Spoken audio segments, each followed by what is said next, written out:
ask you a question if you're comfortable with it. How do you talk about death?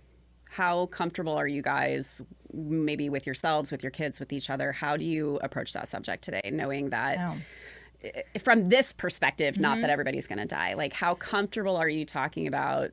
Very, maybe too much. So no, I love that because I'd love to hear your take on it. Like if you are friends with us or hang out with us long enough, it will come up in conversation. Let me read something too. Oh, okay. Because this you put out there: denial about death is a luxury for healthy people. When you live with stage 4 cancer, death stops being hypothetical. It becomes something you talk about openly, plan for, prepare the people you love for. We're comfortable with it. Yeah. So that's why I want to ask you. Like, clearly, people are afraid of death. People don't know how to ask someone who's going through a journey like this. Like, is that something you talk about? What's off limits? I'm curious, like, your take on talking about it amongst yourselves or talking about it with family, friends, or me. I'd say nothing's off limits, especially with our kids and family. I want to say that about 3 weeks maybe after Chrissy's diagnosis, we were sitting one Sunday morning having coffee, and she's like, hey, let's talk about my funeral.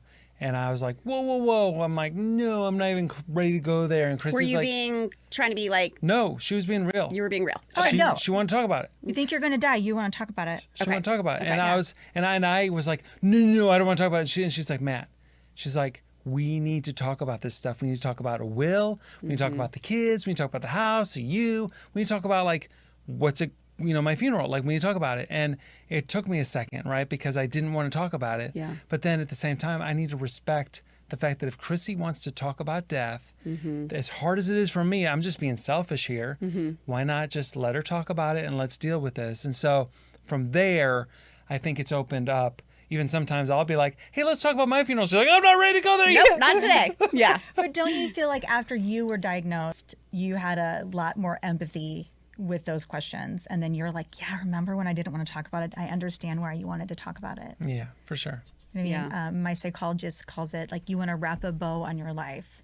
You know what I mean? Like you want to finish it all up. And you can't do that if you can't talk about it. And you want to talk about it with your very, very best friend. Yeah.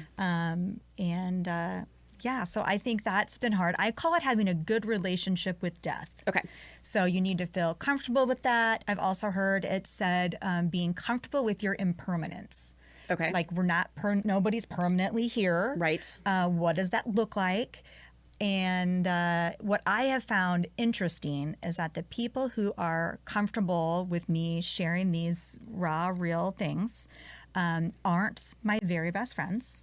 I call them the second tier. Okay. So like if you had like a circle of of influences, right? It's the second tier friends who care about me and love me, but their life isn't going to fall apart when I die. Your friends are not wanting to deal with the reality of that. Close friends, it's too hard. It hurts too much. Yeah.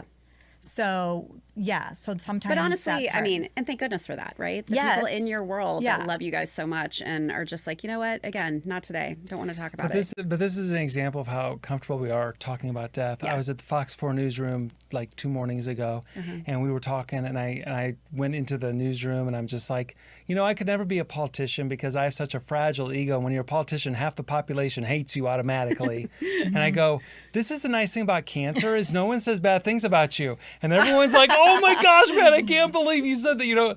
They're uncomfortable. Like, you said it. Yeah. But I'm just, but again, it's like great, to Chrissy though. and I, it's just like, it's, death is a friend.